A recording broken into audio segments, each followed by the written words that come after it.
Une voiture qui brûle, encore une. Autour, des ombres se faufilent entre les carcasses de métal et les tas de gravats.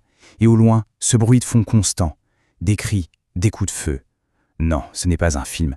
C'est juste le quotidien dans Franarchy, un jeu de rôle qui nous plonge dans une France post-apocalyptique, une France qui a complètement sombré dans le chaos. Dans ce monde, il n'y a qu'une seule règle qui compte vraiment. Et elle est d'une simplicité brutale. Survivre. C'est le point de départ de tout. Oubliez la gloire, la richesse, la justice. Avant tout ça, il y a un truc bien plus basique, être encore là pour voir le soleil se lever demain. Pour bien comprendre cet univers, on va y aller étape par étape.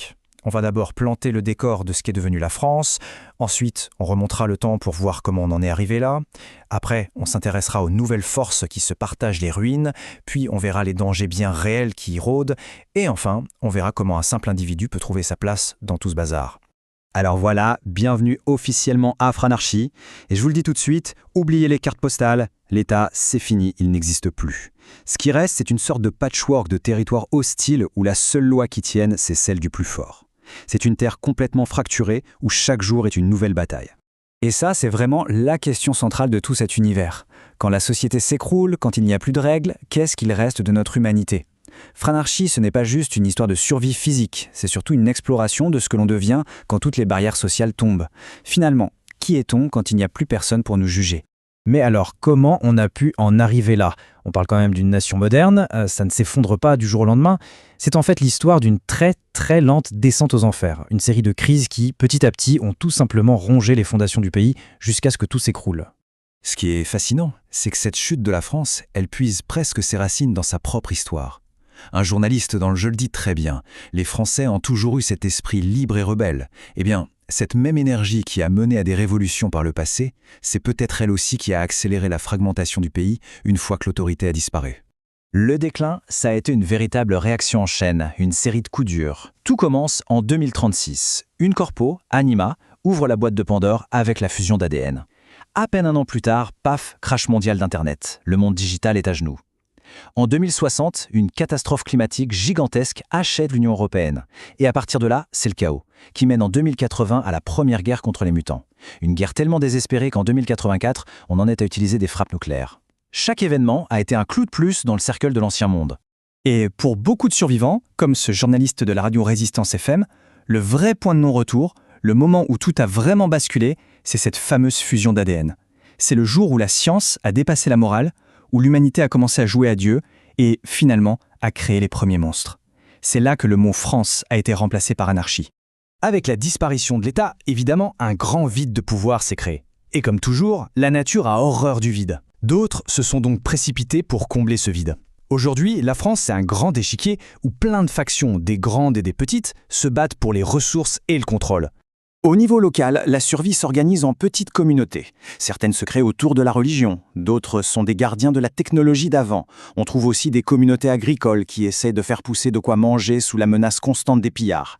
Et puis il y a ceux qui ont fait un choix radical, fuir la surface pour construire une nouvelle vie sous terre.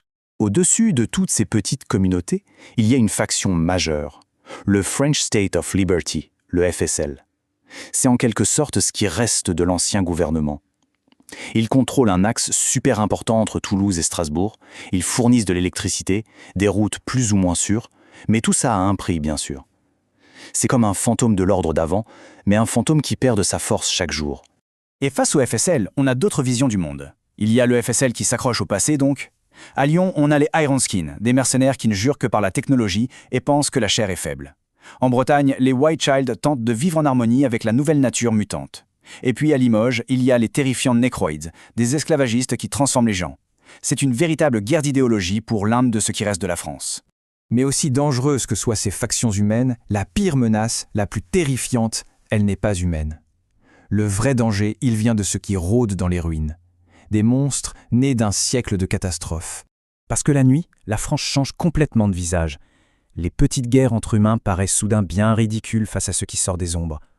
Tous les survivants le savent, quand l'obscurité tombe, il faut être à l'abri. C'est à ce moment-là que les vrais prédateurs sortent chasser. Mais d'où sortent ces horreurs ? Eh bien, la vérité, c'est que personne ne le sait vraiment. C'est un cocktail toxique de pollution, de radiation et sans doute des fameuses expériences d'anima qui ont mal tourné. Le résultat, c'est une faune tout droit sortie d'un cauchemar, une faune qui a presque anéanti l'humanité. Et attention, ce n'est pas juste une bande de monstres désorganisés. Non, c'est une véritable armée, parfaitement hiérarchisée. À la base, on a les voraces, des nuées de bestioles affamées qui dévorent tout. Au-dessus, il y a les géants, des tanks vivants capables de défoncer des forteresses. Et le pire, peut-être, ce sont les foreurs, des vers géants qui creusent des tunnels pour lancer des attaques surprises dévastatrices. Et tout en haut de cette pyramide de l'horreur, il y a le cerveau, la reine. Chaque nid de mutants est contrôlé par l'une d'elles. Et elles ne font pas que pondre des œufs, non. Elles innovent, elles créent de nouvelles abominations, elles adaptent leurs armées pour qu'elles soient toujours plus efficaces. La reine, c'est la source même de ce fléau. Bon, on a le décor, un monde en ruine, des factions qui se déchirent, des monstres partout. Quelle place peut bien avoir un simple individu au milieu de tout ça? Eh bien, c'est justement là que les histoires les plus intéressantes commencent. Soyons clairs, la plupart des gens se contentent de subir et d'essayer de survivre jusqu'au lendemain. Mais les légendes ne parlent jamais de la plupart des gens. Elles parlent de ces quelques individus, héros, salauds ou juste survivants exceptionnels, qui ont le courage ou la folie de tenter de faire pencher la balance. Et les voies sont multiples. On peut devenir mercenaire et vendre ses compétences au plus offrant. On peut devenir pilleur et fouiller les ruines de Paris à la recherche de trésors. On peut aussi décider de protéger un petit village, ou de chasser des technologies d'avant, ou même de devenir un rebelle et de lutter contre le FSL, ou tout simplement être un survivant.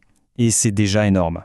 Le décor est planté, le monde est en morceaux, l'humanité est au bord du précipice, et les monstres sont bien réels. Le vieux monde est mort et enterré. La seule question qui compte vraiment maintenant, c'est, dans ce nouveau monde sans foi ni loi, qui choisit-on d'être? Un bâtisseur? Un destructeur? Ou juste une victime de plus dans les ruines?